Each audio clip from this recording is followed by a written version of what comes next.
A spawn remembers everything, and that is the cruelty of it. And a spawn remembers the taste of bread, and the warmth of sunlight on skin, and the sound of a mother singing, and the feeling of waking up and choosing what to do with the day. And a spawn carries all of these memories forever, and a spawn can never have any of them again. When a master commands a spawn to smile, they smile. And when a master commands a spawn to lure their own brother to the feeding chamber, they do it. And they walk beside him, and they laugh at his jokes, and they lead him down into the dark, and they watch him realize too late what is happening, and they watch him die, and they feel every moment of it, and they cannot look away, and they cannot weep, and they cannot scream, because they have not been given permission. This is what waits beneath Baldur's Gate, and vampires have ruled the shadows of this city for nearly 900 years, and 11 masters have risen and fallen, and the temples have declared victory again and again, and the temples have always been wrong. There is far more darkness here than a single telling can contain, and we have gathered the lineage and the atrocities and the rituals and the names of those who suffered, and if this history proves worthy of your time, we will return and dig deeper into the crypts. But for now, we paint the shape of something old and patient and endlessly hungry. The clergy of Lathander have hunted vampires in Baldur's Gate since the city had walls, and they have tracked them through the lower city, and they have burned their lairs, and they have consecrated the ground. And in the year 888, they announced that the vampire threat had been eliminated forever, and they held ceremonies, and they blessed the graves, and they believed their own declarations. And for 67 years, the city slept peacefully. In 955, a vampire named Blazuz emerged from wherever she had been hiding, and she was not new, and she had been waiting, and she gathered spawn around her, and she led them in blood rituals so disturbing that the temple records described them only as ecstatic dances. And she fed on the city for 43 years before the hunters found her, and when they destroyed her, another rose to take her place. This is the pattern, and it has never broken. And every master vampire destroyed in Baldur's Gate leaves behind tunnels and contacts and feeding networks, and the next one inherits everything and improves upon it. And the shadow grows deeper with each generation. The first to claim this territory was Eravask the Forebear, and he came in 612 when the harbour was still being built, and the walls were still being planned, and he looked upon a city full of workers and refugees and travellers, with no families and no one counting their numbers, and he saw paradise, and he fed for 86 years before the hunters caught him. Zoltan Farr, the Eviscerator, came next, and his name tells you everything you need to know about his methods, and he lasted 15 years because he could not stop himself from making art of his kills. And the art attracted attention. Madame Talon, the well-preserved, understood restraint in ways Jolton never could, and she fed carefully, and she cultivated relationships, and she embedded herself so deeply into the merchant families of the upper city that exposing her would have collapsed trade agreements and marriages and fortunes built across generations. And she lasted 175 years, and she proved that a vampire with patience could outlast entire dynasties of hunters. The interregnum followed her destruction, and the temples believed they had finally won, and they celebrated for 67 years. And then Blazuz and her ecstatic blood dances, and then Dykson Nightbinder, who lasted 21 years, and then Fableur the Fleeting, who lasted less than 1 year, and whose mistake has been lost to history, and then Hideous Gathwicker, who knew not satiety, whose hunger became legend, and whose reign lasted 119 years before excess finally destroyed him. 11 masters across nearly 9 centuries, and the city has killed every single one, and the city has never once been free of them. The Szarr family changed everything, and Donnela Szarr was a vampire who thought like a merchant, and she understood that the problem with her predecessors was that they treated Baldur's Gate as a hunting ground, when they should have treated it as an investment, and she discovered something beneath the city that would make investment possible. Deep below the streets, she found ancient halls of blue-green stone stretching down toward the Underdark, and the halls had been carved by dwarven exiles from a kingdom called Berenden. Thousands of years before humans ever saw this coastline, and the dwarves had abandoned them, for reasons no one remembered, and Donnela claimed them and called them the Tourmaline Depths. She built infrastructure in those halls, and she created chambers for storing spawn and spaces for rituals and rooms where victims could be processed efficiently. And she transformed forgotten ruins into a palace of darkness that no surface dweller would ever find. And she established the Szarr name among the nobility of Baldur's Gate, and she attended parties with the patriarchs and signed contracts with the merchants and walked the streets as a respected citizen. When she fell in 1204, she left behind something more valuable than territory, and she left behind legitimacy, and she left behind a family name that opened doors in the upper city. Vellioth succeeded her, and the records call him the Martinet, and the word means a brutal disciplinarian, and Vellioth believed that obedience had to be carved into flesh and bone, and he believed that a spawn who had not been utterly destroyed could not be utterly trusted. He found a young man from the Szarr family, and he saw potential, and he turned him, and he began the education. Vellioth took everything the young man had been and reduced it to rubble. When the young man attempted to resist, Vellioth impaled him on an iron spike and left him hanging in the darkness for more than 10 years, and the young man could not die and could not escape and could not do anything except hang there decade after decade learning what Vellioth wanted him to learn. The young man's name was Cazador, and by the time Vellioth released him, there was nothing left inside except hunger and patience, and a hatred so deep it had become indistinguishable from love. In 1276, Cazador killed his master through something called the Rite of Perfect Slaughter, and he claimed the vampires of Baldur's Gate as his own, and he placed Vellioth's skull on a pillow in his private chambers, where he could look at it every night and remember what weakness cost, and remember what strength required. He would rule for 216 years, and he would build horrors that made everything before him look like prelude, and he would fail. Cazador looked at what his predecessors had built, and he saw timidity, and he saw vampires who fed carefully on dockworkers and refugees, and who created a handful of spawn across decades, and who survived but never thrived, and who accepted their condition as permanent, and Cazador refused to accept anything. He sought power beyond vampirism, and he found an archdevil named Mephistopheles, who knew of a ritual called the Rite of Profane Ascension, and the ritual would transform Cazador into something unprecedented,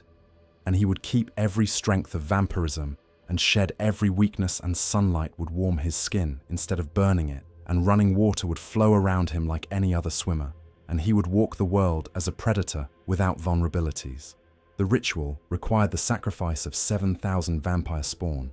and their souls would fuel the transformation. And Cazador had 200 years to collect them, and he began immediately. He expanded the Tourmaline Depths beneath Szarr Palace, and he built cells and chains and feeding stations and processing chambers, and he created an operation designed to harvest victims at a scale no vampire had ever attempted, and the victims were not killed and drained and discarded, and the victims were turned into spawn and stored in the darkness beneath the city. Year after year, the pits filled, and decade after decade, the numbers grew, and spawn hung in chains, in lightless chambers, remembering everything they had been, and waiting for deaths that would not come until Cazador was ready to consume them. And some of them waited for over a century, and none of them could go mad, because the curse kept them functional, and none of them could die, because the curse kept them preserved. Cazador selected 7 special spawn to serve as his primary instruments, and he carved infernal contracts into their backs with ritual knives, and he called the carvings poems, and he spent the longest time carving Astarion because he said the screaming pleased him. The 7 were Aurelia, Astarion, Deliria, Leon, Petrus, Violet, and Eusen. Each of them had been a person once, and each of them had been broken completely and rebuilt as a lure, and their purpose was to walk the streets of Baldur's Gate and find victims, and seduce them, and befriend them, and lead them back to Szarr Palace, and deliver them to the depths. Astarion had been a magistrate before Cazador found him, and he had been educated and ambitious, and connected to the nobility, and he had made a legal ruling that angered a group of Gur travelers, and they beat him nearly to death in an alley. and left him bleeding in the street. Cazador appeared like salvation, and he offered Astarion a second chance, and Astarion was desperate and dying, and he accepted without understanding what he was accepting. He woke in a coffin buried under the earth, and he had to claw through the soil with his bare hands to reach the surface. And when he finally emerged, gasping and covered in dirt, Cazador was standing there waiting, and Cazador explained the rules. "You will not drink the blood of thinking creatures, and you will obey me in all things, and you will not leave my side unless directed, and you will know that you are mine." These were not rules, and these were compulsions burned into Astarion's soul by the curse that bound Spawn to Master. And he could not disobey, and he could not want to disobey, and he could not even dream of disobedience, because the curse did not permit it. For 200 years, Astarion walked the streets of Baldur's Gate at night, and he found victims, and he smiled at them, and he charmed them, and he used his beauty, and his education, and his wit to make them trust him. And he led them to Szarr Palace, and he watched them descend into the depths, and he knew exactly what waited for them, and he could not warn them, and he could not hesitate, and he could not do anything except deliver them efficiently and return for more. He remembered every face, and he remembered every scream, and the memories piled up inside him year after year and decade after decade, and he could not die, and he could not escape, and he could not even weep without permission. And this went on for 2 centuries. Deliria had been the physician general to the Parliament of Baldur's Gate, and she had dedicated her mortal life to healing, and now she lured patients to their transformation. And she remembered what it felt like to save someone, and she would never save anyone again. Leon had been a sorcerer, and he had a daughter named Victoria, and when Cazador took her, Leon tried to protect her, and he placed a curse on her blood to harm any vampire who fed on her. But Deliria found Victoria anyway, and Deliria bit her, hoping young pure blood would cure the vampirism, and it did not cure anything, and Victoria died choking on her own corrupted blood, and Leon knew. And Leon could do nothing, because Cazador had not given him permission to act. Petrus had eaten nothing but rats for over 100 years, because Spawn were forbidden from feeding on thinking creatures, and the hunger never faded, and the degradation never ended, and he remembered what satisfaction felt like, and he would taste it again only if Cazador allowed it. The 7 served because they had no choice, and they suffered because suffering was useful to Cazador, and he had learned from Vellioth that the most reliable tool was one that had been so thoroughly destroyed that nothing remained inside except the desperate need to avoid more pain. Beneath the palace, the thousands waited in darkness, and they hung in chains, and they remembered their families and their hopes and their plans for lives. They would never live, and they could not comfort each other,